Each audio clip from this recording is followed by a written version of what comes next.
So it's morning time. It's time to get out here and grind.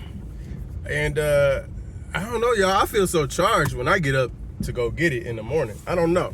I remember when I did work corporate world for many years, and I was really good at it. I just dreaded going into work. It was just a dread. The commute was a dread.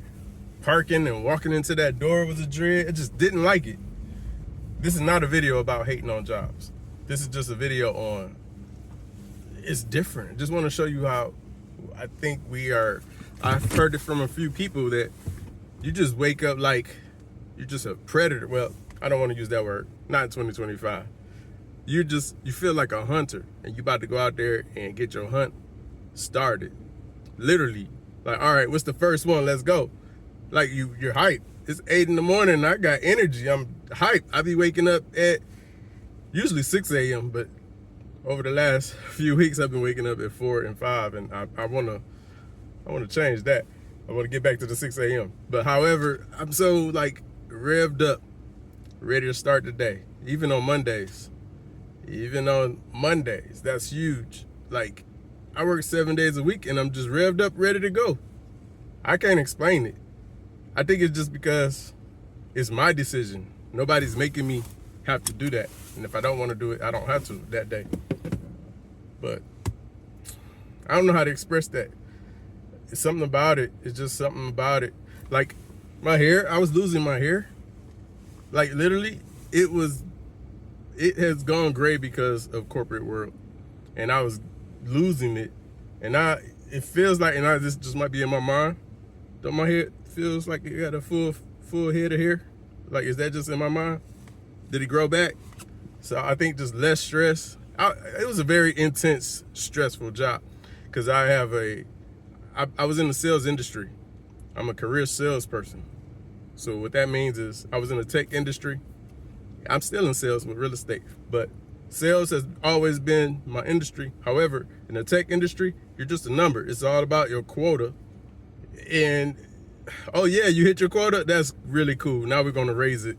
We're gonna raise that quota on you because you're so good. Oh, you hit it again? We gotta raise it again. So that's the corporate world for you. Ain't none of that here. I set my own quota. And that's another key. Bring some of that into your business world. Bring some of that structure into your business world, but you're not gonna stress yourself out. You're gonna set your own quota. You're gonna raise it when you want to. You can fall back when you want to, but it's yours. It's yours, and that's the magic number there. And yeah, this sounds like I'm promoting leaving your job, but I'm not. If you add this as a secondary thing, it'll give you more swag at your job. Like when they getting on your nerves, acting like you need this job, like all your money come from there. You know you just bought that house and you know you just bought that new car. But you know that you've been working on the side and that side gig is paying for that car and some more. You're going to have a different little swag about yourself. I am not lying to you because I always had second jobs and I've always just kind of had that swag that like wherever this goes, it's okay. I got something that I'm not going to even miss a beat on. So it really got crazy when I added real estate. That real estate was my side gig when I was working for corporate. And I was making $3,000, $4,000, $5,000 on one sale. Tell me how different you're gonna feel going into work. So I think that's when they kind of had to get me out of there. They was like, this guy got too much swag for us. We don't want that catching on to everybody else. We don't want him starting to talk to everybody else. So think about that, man. If you got a side gig, that's like your shield, basically, you don't feel like you that exposed. You don't feel like you that exposed. You don't feel like you that check to check. You still kind of are if you're not doing the right things with your money, but you don't feel that exposed. You don't feel like you're that check to check because if things go rough, you just get out there and go grind it on the side.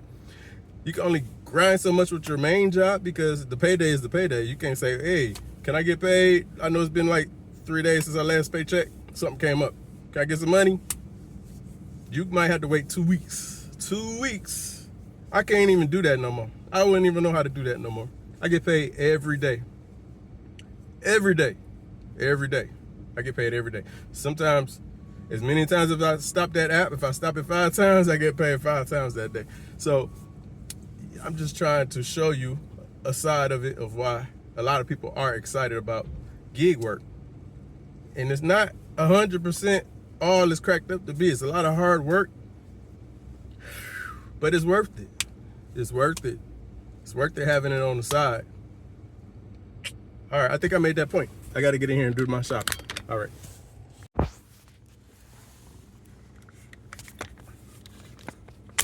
Okay, so let's go in depth a little bit.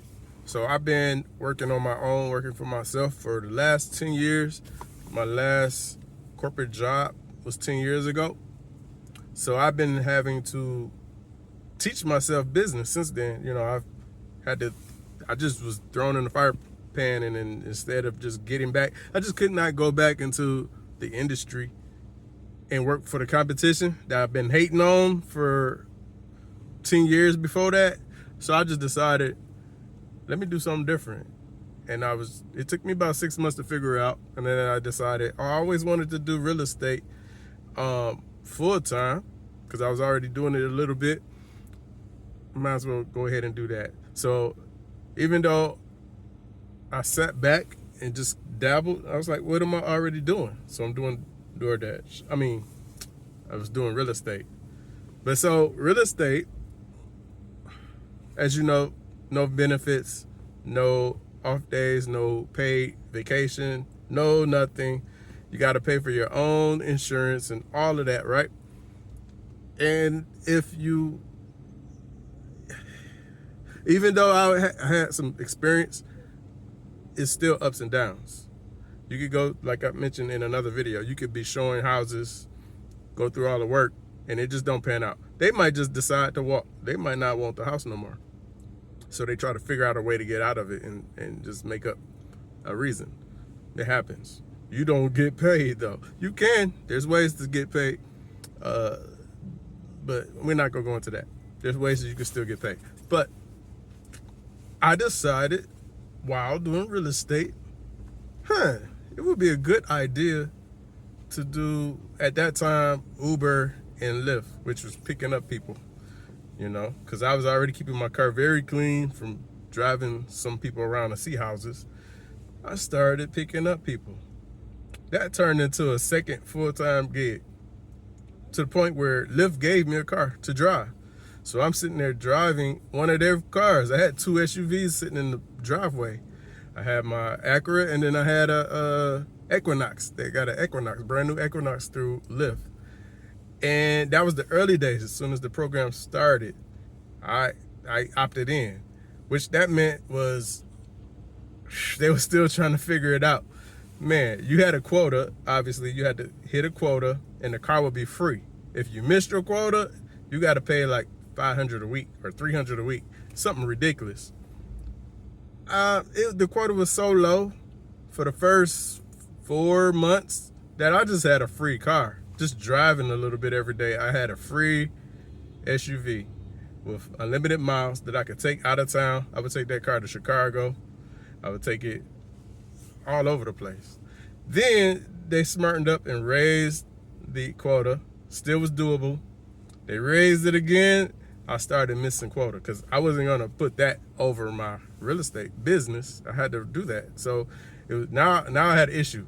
Now you technically had to drive 60 hours a week to hit their quota. So I missed quota 3 weeks in a row. That was a very expensive 3 weeks. I took that car back so fast. I still kept doing Lyft. I did so much. I was one of their really good drivers. They sent me jackets. I mean, they would send you a lot of stuff in the mail. So I had that. And I was doing Uber, picking up people, going to, back and forth, which app was hot at the time. So that happened. I did that until 2020, when I just, people were getting sick and coughing on each other. I decided, I need to probably just switch that up and figure that out. And you get to know people out here, and I knew other people that were grinding, 1099 hustlers. Somebody told me they switched from doing people to doing food. And I thought, oh, okay, let me try that out. And that's super easy. If you already had the Uber going, you just switch the little tab, to food, and then you just start doing food.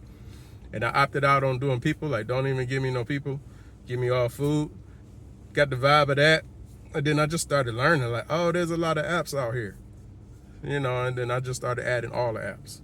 So that's a little bit of a rundown on why I like this and how I got going with it and where we're at with it today. Hey, y'all ever heard of that? Delivering Temu? Let me know. I heard of the website, but that's something different. Oh, so that's like somebody personal thing? Maybe they deliver it specifically for them, but they do shipments. They be all on Facebook and stuff, clothes and. You can sign up for Temu? They sell phone cases. Watch bands. I got this watch band from there. You can deliver for them? You can sign up direct? I don't know. That's what that looked like. I was reading it the other day. Oh, we're gonna look into that. I don't know. It looked unofficial. Yeah, but it is a Temu. Yeah. You could type it in, Google it in your phone, and it's Okay. pull up a website where you can order everything. Yeah. I heard It's of the like company. Amazon. Yeah, I heard of the company. I'm just like it. I just like to get paid, make sure my money is gonna come. So that was the DoorDash hub. I was recording and I was going on and on about some good stuff, but I ran out of memory, so I got to see if it cut me off. If so, it is what it is. Hey, I'm gonna get some better equipment, but get something that I can get some extra memory cards for or something, because I don't have much memory of something going on this phone. But let's get this delivered, and we're gonna wrap this up soon. So I have arrived back at Meijer. This is probably I feel like my 4th time here. At least they've been giving them to me in twos, so it's not like a onesie here and there. Let's knock them out. Let's get it. But onto what I was talking about earlier. I'm doing YouTube for the person that is gonna create. It's gonna teach me a new skills. It's gonna transform. So there's a lot that you can get from talking to a camera all day, every day. You will get better at communicating. You will get better at bringing thoughts to the top of your head and being able to format and flow with your thoughts. You will be able to create videos, edit. You're just learning a lot of different skills. Marketing, it's good. It's good to build these skills up because you never know what you could do with them later on. And once you learn that, you can do a lot with that. You really can. I can with some things that I'm doing on the side, like real estate. Is going to be great to have that skill for that. I'm sure you could think of ways of marketing that skill for yourself, or even if it's just YouTube or whatever new platform in the future. You learn that ain't going nowhere. That skill is not going nowhere. At least the communication skill is really good. Really be able to pull out a thought and format it and flow. A lot of people need to practice that. This is just me trying to get better at that and trying to get better at marketing on that tip. And I'm pretty good at marketing as far as marketing a property or a product. But as far as getting in front of a crowd or speaking on stage, I don't have any practice with that. So I can't tell you how I would do. I would probably stumble and laugh in front of like a whole stadium full of people. So yeah, could you do that? I don't know. I don't know if I could, but I would do it. I'm not scared to get up there and embarrass myself and laugh at myself. We can all laugh at it. I don't know. I just never been the one to be like, oh, I can't do that because of this or because of that. I was always the first one to jump up, whether it be school or work. If it was something that the managers say, hey, we need somebody to come up here and do this or do that, I come up there. In sales, it was always practice sale, like a practice run. Sell me this. So we'll go up there in front of 30 or 40 people. I could do that because I knew everybody. We all worked together for years, for many years. So I was able to go up there with no problem. I didn't care what people thought. I still don't care what people think if they are strangers. But they're going to run with what you don't want to run with. What you don't want them to run with, they're going to run with that scenario. They're going to have all kind of storylines. And the problem where people get caught up at is they keep trying to fight them like, no, I meant this. No, I meant that. It's not your business what someone else thinks about you. Let that sink in. It's none of your business what somebody else think about you. It's none of their business what you think about them. It does nothing for you. It does not pay your bills. It don't buy you any groceries. Who cares, right? Unless there's somebody that is giving you advice on the thing that you are literally working on at that time. And you have to use discernment to figure out if it's good advice or bad advice. That's the whole point of life, is just going through and yes, no. Do I want this? Do I don't want that? Accept this, reject that. Choose your path. It's like a video game. Choose your path. You got to choose your path. That's why I like that movie, The Matrix. But that's off topic. I am doing YouTube so that I can build up these skills for YouTube and see where that goes. Because I may learn things that I can't even think of right now, you know. That leads me into creating another channel that who knows what. I could create a marketing company and promote businesses, help them out, right? You can do a lot with this skill. So think about that. That's a good reason why you just start your YouTube channel today. The skills that you're going to learn and the person that you're going to become in a year from now. So that's it for this one. I just talked way too much in this video. So I'm going to leave y'all with that. Let me know what you think. If you agree with me, if you disagree, we can talk it up. Take care.